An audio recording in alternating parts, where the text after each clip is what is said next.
Olá pessoal, hoje nós vamos falar a respeito da diferença que se tem entre a expansão transversal do arco de uma maneira dento-alveolar e a disjunção maxilar.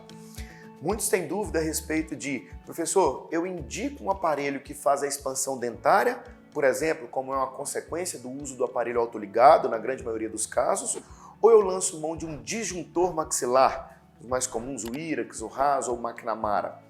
A resposta é: tudo depende do seu diagnóstico. O diagnóstico diferencial para se escolher entre uma expansão lenta, uma expansão dento-alveolar e a disjunção maxilar é aonde está o problema no meu paciente. Se o meu paciente apresentar um problema esquelético, se o meu paciente apresentar uma atresia maxilar, sem dúvida, o tratamento mais indicado para esse paciente seria o tratamento esquelético, o tratamento ósseo, a ortopedia dessa maxila. Então, eu lançaria a mão de uma disjunção maxilar. Se o meu paciente apresentar um problema dento-alveolar, ou seja, ele tem uma maxila no sentido transversal com um bom formato, porém os dentes posteriores encontram-se lingualizados ou palatinizados por serem superiores, aí sim, nesse caso eu posso lançar a mão da utilização de um dispositivo que faça movimentação dentária. Por exemplo, como é a dúvida de muitos, o uso do aparelho autoligado. Nós vamos mostrar um caso clínico de um paciente que tinha um corredor bucal bastante evidente no início do tratamento ortodôntico e o diagnóstico foi: esse paciente ele não apresenta atresia, ele tem os dentes posteriores julgados paralingual ou parapalatino. Por isso, a nossa ideia foi expandir de forma lenta, de forma dentária, essa maxila, para depois fazer a correção e a finalização do tratamento ortodôntico. Então vamos ao caso clínico. Esse paciente apresenta uma deficiência no crescimento mandibular, ele é um paciente classe 2, intrabucal. A gente consegue perceber uma lingualização generalizada dos dentes da maxila. A gente percebe os incisivos com um torque lingual muito acentuado, assim como os dentes posteriores. Justificando essa deficiência no crescimento da maxila, da mandíbula, pode ser essa lingualização excessiva dos incisivos superiores, uma classe 2, segunda divisão. Então foi planejado para esse paciente um dispositivo para conseguir fazer a vestibularização dos incisivos superiores, criando-se assim um overjet aumentado, para que posteriormente a gente conseguisse avançar essa mandíbula para corrigir essa deficiência mandibular. Aproveitando o mesmo dispositivo para fazer a vestibularização dos incisivos superiores, colocamos uma mola, um parafuso expansor para se fazer essa vestibularização dos dentes posteriores. Então aqui uma imagem do aparelho numa vista oclusal, mostrando o parafuso expansor, realizando essa expansão lenta, essa vestibularização dos dentes posteriores e as molas digitais mostrando a vestibularização dos incisivos. Aqui mostrando o overjet, o ganho no overjet para se conseguir o avanço da mandíbula numa fase seguinte. E aqui um dispositivo, um aparelho Bionato, fazendo esse avanço da mandíbula.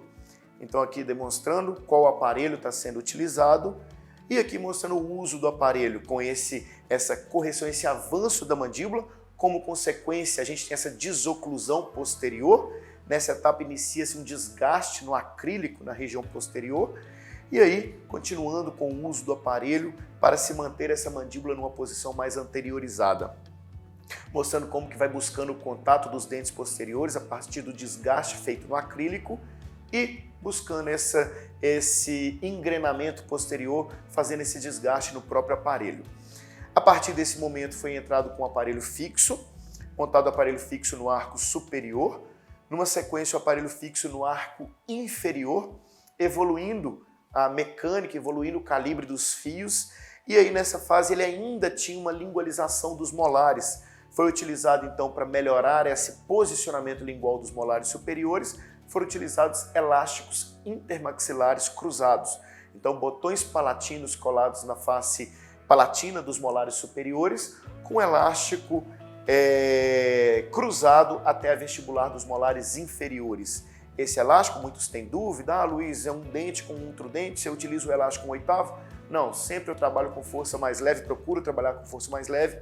Esse elástico, só de curiosidade, é um elástico 3/16, fazendo essa expansão dento-alveolar a partir do momento que a gente diagnosticou que o problema dele não era esquelético, era apenas uma movimentação, um posicionamento incorreto dos dentes.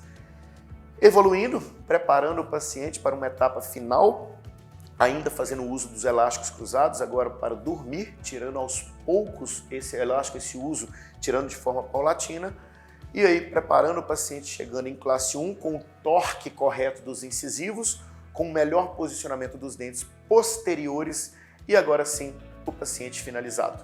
Aqui a gente consegue ver numa imagem frontal como que a gente tem um melhor posicionamento, um torque melhor na região posterior, numa imagem oclusal confirmando esse posicionamento melhor nos dentes na base óssea, tanto na região posterior como dos próprios incisivos, tanto em maxila como em mandíbula, mostrando um engrenamento final, classe 1 de canino, classe 1 de molar, linha média coincidente e aqui o resultado na face do paciente.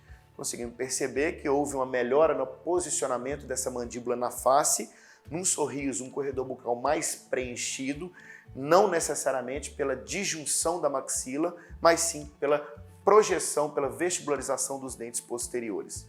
Aqui, comparação do antes e depois intrabucal, conseguimos perceber a diferença do torque, tanto nos incisivos como nos dentes posteriores, em maxila, mostrando esse engrenamento finalizado. Aqui o paciente numa foto frontal antes e pós-tratamento ortodôntico, paciente numa foto de sorriso antes e pós-tratamento ortodôntico e o paciente numa foto de perfil mostrando esse ganho do posicionamento da mandíbula na face. Tudo bem, pessoal? Uma ótima ortodontia para vocês e lembrem-se, o diagnóstico é fundamental para um bom planejamento e uma execução correta da mecânica.